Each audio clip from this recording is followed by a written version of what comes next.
Raden Sanjaya merupakan cicit dari Ratu Sima yang merupakan cucu dari Ratu Parwati. Raden Sanjaya terlahir dari pernikahan putri Ratu Parwati bernama Sanaha dengan Raden Sena.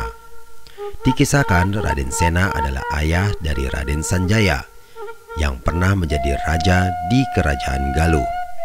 Namun karena Sena merupakan anak yang terlahir dari perselingkuhan ayahnya Raden Amara dan Pohaci Rababu, membuat Purbasora yang merupakan anak asli merasa iri melihat Sena naik tahta di kerajaan Galuh. Akhirnya Purbasora menyingkirkan Sena dari tahta kerajaan melalui pertempuran mahadahsyat, dan Sena lari ke kerajaan Kalingga, di mana itu adalah kerajaan mertuanya, Ratu Parwati. Lalu bagaimana kisah selanjutnya hingga Raden Sanjaya ingin menuntaskan dendam sang ayah? Begini ceritanya. Sebelum kita lanjut, subscribe terlebih dahulu agar kamu tidak ketinggalan kisah selanjutnya.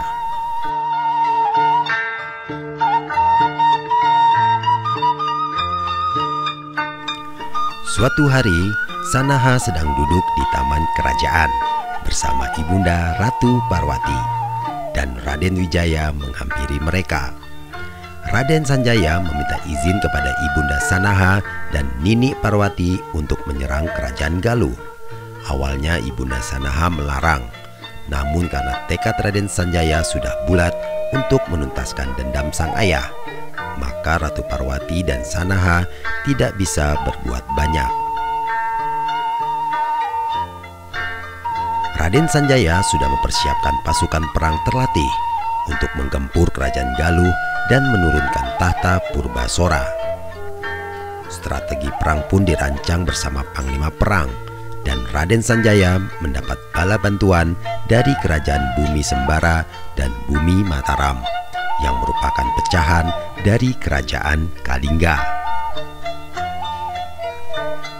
Hingga saat waktu yang ditentukan, pasukan Raden Sanjaya mulai bergerak menuju kerajaan Galuh. Namun pergerakan ini sudah dibaca oleh mata-mata kerajaan Galuh, dan Hulu Balang melaporkan hal itu kepada Prabu Purbasora. Maaf Prabu Purbasora, hamba Hulu Balang yang ditempatkan di perbatasan ingin memberitahu bahwa ada pergerakan pasukan yang dipimpin oleh Raden Sanjaya. Prabu Purbasora tidak gentar, malah mentertawakan apa yang disampaikan Hulu Balang. Hahaha, si anak harap itu mau ngapain bawa-bawa pasukan? Hah? Mau merebut tahta kerajaanku? Tidak mungkin. Hei Hulu Balang, sampaikan kepada semua panglima perang, siapkan pasukan dengan kekuatan penuh dan langsung bergerak ke perbatasan. Aku akan memimpin sendiri pertempuran ini. Dengan sigap, para panglima perang kerajaan Galuh sudah siap dengan persenjataan lengkap. Mereka menunggu aba-aba dari Prabu Purbasora. Hei para pasukan, hari ini kalian akan bertempur dengan anak haram bernama Sanjaya. Angkat panji-panjimu, hidup kerajaan Galuh. Suara lantang dari Prabu Purbasora membakar semangat pasukan ke medan laga. Akhirnya kedua pasukan itu bertemu di batas wilayah dan saling hadap berhadapan. Hei anak haram, aku tahu maksudmu datang kemari. Kau mau mengambil tahta kerajaanku? Hahaha, tidak mungkin. Kau tidak pantas mendapatkannya, ujar Prabu Purbasora dengan lantang. Raden Sanjaya tidak kalah gertak. Hei manusia zolim, kau telah merebut tahta ayahandaku. Kau telah menghina-hina ayahku dengan sebutan anak haram.